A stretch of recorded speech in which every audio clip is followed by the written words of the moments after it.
Buenas noches. Hoy hablaremos sobre la descripción documental, aspectos teóricos. Iniciemos.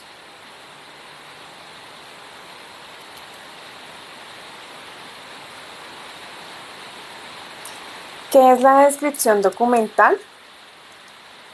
Bueno, la descripción documental es una fase fundamental dentro de la organización documental, que consiste en el análisis intelectual y sistemático del archivo, mediante la recopilación de datos esenciales que permite organizar, preservar y facilitar el acceso de la información. Gracias a este proceso se puede conocer de dónde vienen los documentos, qué contienen y cómo están estructurados, lo que nos ayuda a preservar la memoria institucional, asegurando la transparencia y mantener un seguimiento confiable de los procesos dentro de la organización.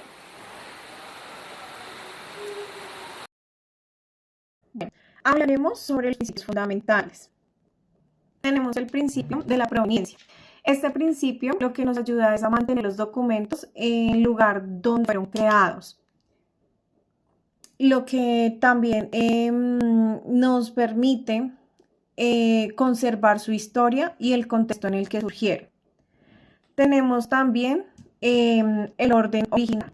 En el orden original, esto nos permite conservar la organización inicial de los documentos, asegurándose de incluir el tono general de la serie y lo que hace único su historia. También tenemos la estructura jerárquica. En la estructura jerárquica es describir de lo general a lo particular. De esa forma se logra una visión clara y ordenada del conjunto. Y también contamos con la integridad y autenticidad. Los documentos deben conservarse tal cual como fueron creados, asegurándose de que no sean modificados. Esto garantiza que mantengan su valor como evidencia y testimonio del pasado. Hablaremos un poquito sobre los retos archivísticos físicos versus electrónicos. Bueno, aquí yo quise realizar un cuadrito donde hacemos una comparación con respecto a los archivos físicos y los archivos electrónicos. En los aspectos tenemos la preservación. La preservación de los archivos físicos necesitan un espacio adecuado y condiciones como temperatura y humedad controlada para mantenerse en buen estado. En los archivos electrónicos requieren actualizaciones de software, copias de seguridad y equipos en buen funcionamiento para evitar la pérdida de información. Con respecto a los accesos, en los archivos físicos solo se pueden conservar el lugar donde están guardados, lo que limita su disponibilidad. Y con respecto a los archivos electrónicos, pueden consultarse desde cualquier lugar con conexión a Internet, aunque es importante contar con buenas medidas de seguridad digital. Con respecto a la descripción, los archivos físicos se hacen de forma manual usando fichas, inventarios o listados. Y los archivos electrónicos se realizan mediante programas especializados que organizan la información con ayuda de metadatos. También tenemos la seguridad. En los archivos físicos, pues depende del cuidado físico de quien custodia los documentos. Y con respecto a los archivos electrónicos, pues estos tienen mayor riesgo y están más expuestos a fraudes cibernéticos porque requieren sistemas de protección tecnológicos que estén constantemente en actualizaciones para que así no tengan ningún tipo de inconveniente.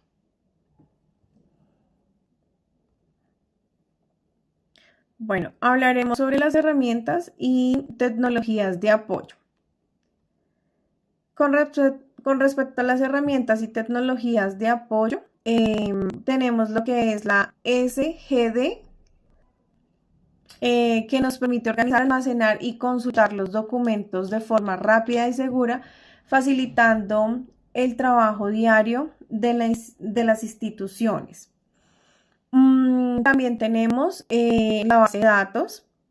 En esta base de datos son especial digitales donde se guarda y se clasifica la información para que encontrar estos documentos sea más fácil para hacer una búsqueda en línea.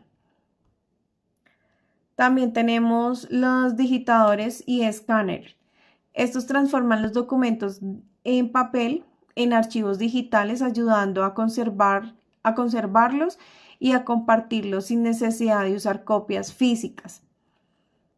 Tenemos la inteligencia artificial, que es el apoyo para la clasificación y descripción automática de documentos, ahorrando tiempo y reducción de errores en el proceso de organización. También contamos con las herramientas de control de versiones y accesos. Permite saber quién consulta o modifica un documento, asegurando su autenticidad y manteniendo un registro claro en cada cambio realizado. Bueno, tenemos también lo que es el proceso de descripción documental, aspectos teóricos, entre ellos las normas internacionales, la descripción archivística. Bueno, tenemos lo que es el ISA. En el alcance principal, pues es la descripción uniforme de materiales de archivo, como los documentos, los expedientes, series, en la norma general y más fundamental. Lo que es el proceso de analogía de sus funciones es la ficha de catálogo maestra, que describe qué hay en cada caja o carpeta. Y con respecto a el ISAC, el CEP, el alcance principal describe la entidad productora de los documentos, como las personas, las familias, las organizaciones, se enfoca en el creador. Y la analogía de su función es el currículum vital o bibliográfico del creador del archivo. Con respecto al ISDF, este alcance principal describe fondos coleccionados completos, se aplica al nivel más alto de la jerarquía archivística, y la analogía de su función es el rótulo de la estantería principal, que describe el origen y el contenido de toda una gran sesión. Tenemos también el EAD. El alcance principal de codificación de descripciones archivísticas en formato XML para publicaciones y accesos en la web. Es un lenguaje del mercado, y la analogía de su función es el código HTML, que permite que las descripciones sean consultables y navegables en el Internet.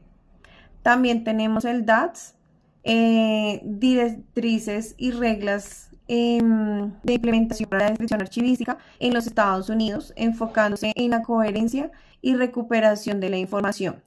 Y la analogía de su función son las reglas de estilo y manual de uso específicas para los archivos estadounidenses. Bueno, siguiente, tenemos lo que son los niveles de descripción archivística. Los niveles de descripción archivística es el conjunto total de documentos creados y recibidos por una persona, familia o institución. En ellos encontramos lo que es el fondo, el subfondo, la serie, la subserie, las unidades documentales compuestas y las unidades documentales simples.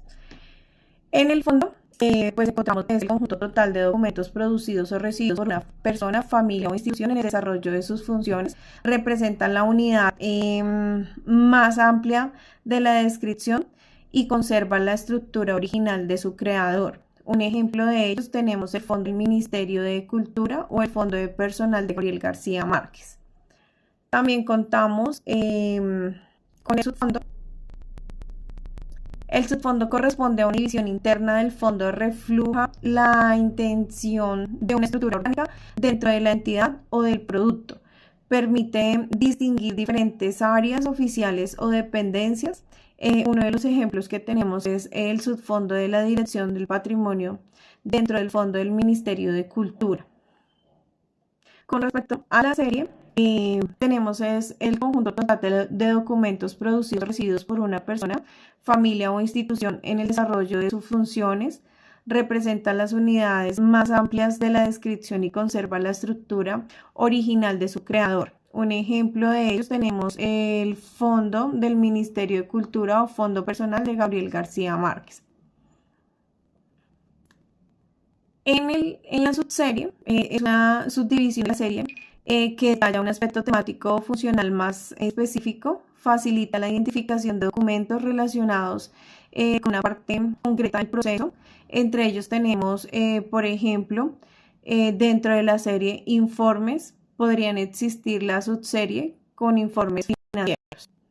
Y en las unidades documentales compuestas, bueno, esto es un conjunto de documentos vinculados entre sí por un mismo trámite, asunto o procedimiento. Se conoce comúnmente como expediente o legajo y refleja la gestión completa de un caso. Uno de estos ejemplos es el expediente de contratación de un servicio o legajo de un empleado.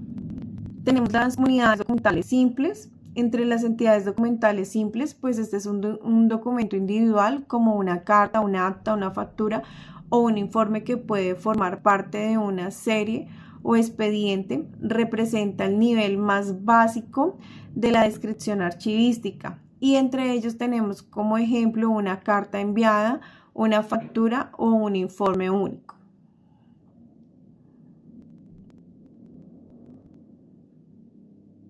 Tenemos los metadatos. Bueno, con respecto a los metadatos, es la información que acompaña a un documento y que permite saber qué es, de dónde viene, quién lo creó y cómo ha sido gestionado.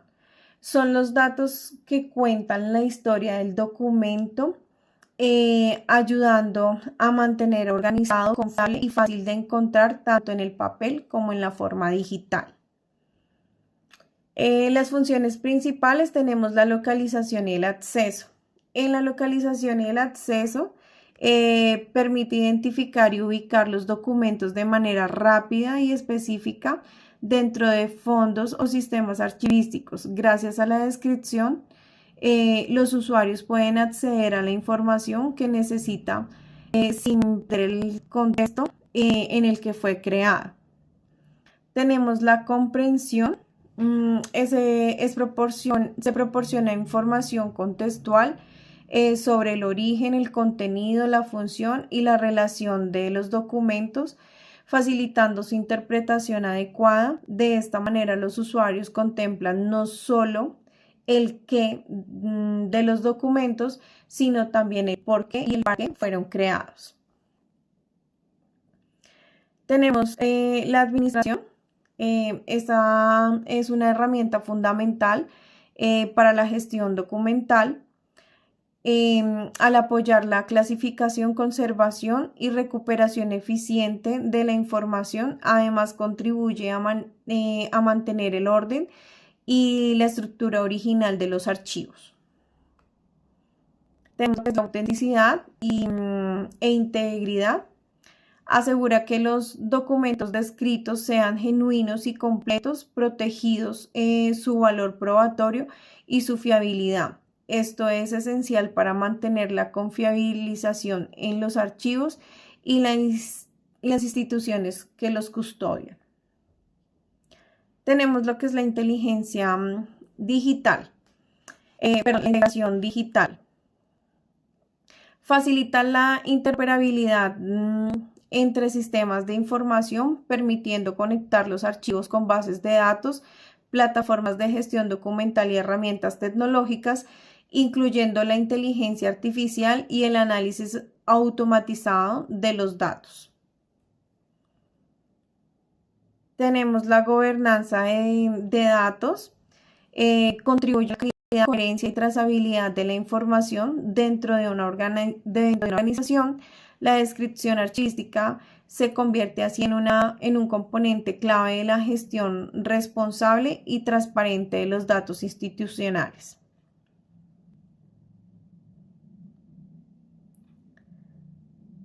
Bueno, también contamos con la función e importancia del banner.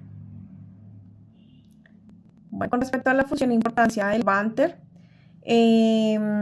una de sus funciones ayuda a usar un mismo lenguaje para nombrar los documentos de forma clara y ordenada. Facilita la identificación, clasificación y decisión sobre el destino final de los archivos.